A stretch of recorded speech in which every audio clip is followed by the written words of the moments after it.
Hello दोस्तों, नमस्ते, प्रणाम, जय माता दी। मैं हूँ पूजा उपाध्याय। मैं गाने जा रही हूँ नवरात्रि नवमी हवन गीत।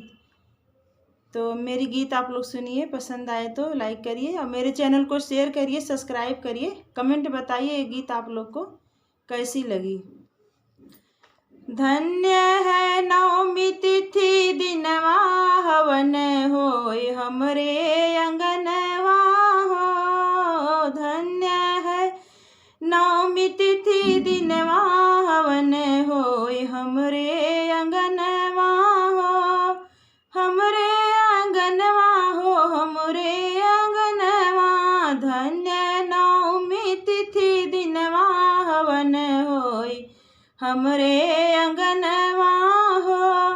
विंध्याचल धमवा से अष्टभुजी माई आईनी। विंध्याचल धमवा से अष्टभुजी माई आईनी। पहिनई के अड़हुल के हरवा हवन होय हमरे अंगनवा हो। पहिरई के अड़हुल के हरवा हवन होय हमरे अंगनवा हो।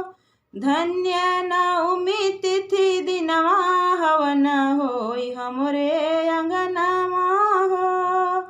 मैया रे धमवा से शारदा मैया आईनी। मैया रे धमवा से शारदा मैया आईनी। शारदा मैया आईनी हो, शारदा मैया आईनी। लइके उ ज्ञान के पेटरवा हवन होय हमरे अंगनवा हो। लइके उ ज्ञान के पेटरवा हवन होय हमरे अंगनवा हो। पाटन धमवा से पाटन देवी आईनी। पाटन धमवा से पाटन देवी आईनी। लइके उवन धन खजनवा हवन होय हमरे अंगनवा हो। लइके उवन धन धनवा हवन होय हमरे अंगनवा हो।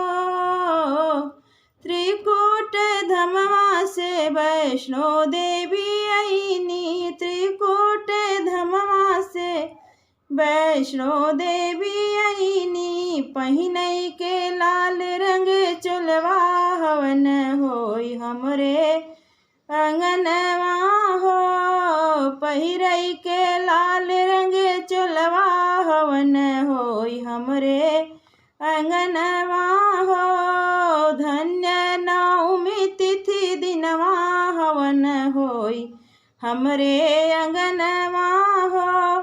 जौनपुर धमवा से शीतला माई आईनी। जौनपुर धमवा से शीतला माई आईनी। लइके उ अमर सुहगवा हवन होय हमरे अंगनवा हो। लइके उ अमर सुहगवा हवन होय हमरे अंगनवा हो।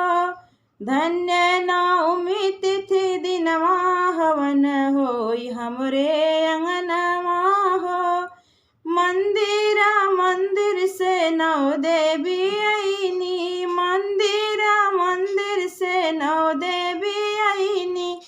लइके उ पुत्र वरदनवा हवन होय हमरे अंगनवा हो। लइके उ पुत्र वरदनवा हवन होय हमरे अंगनवा हो।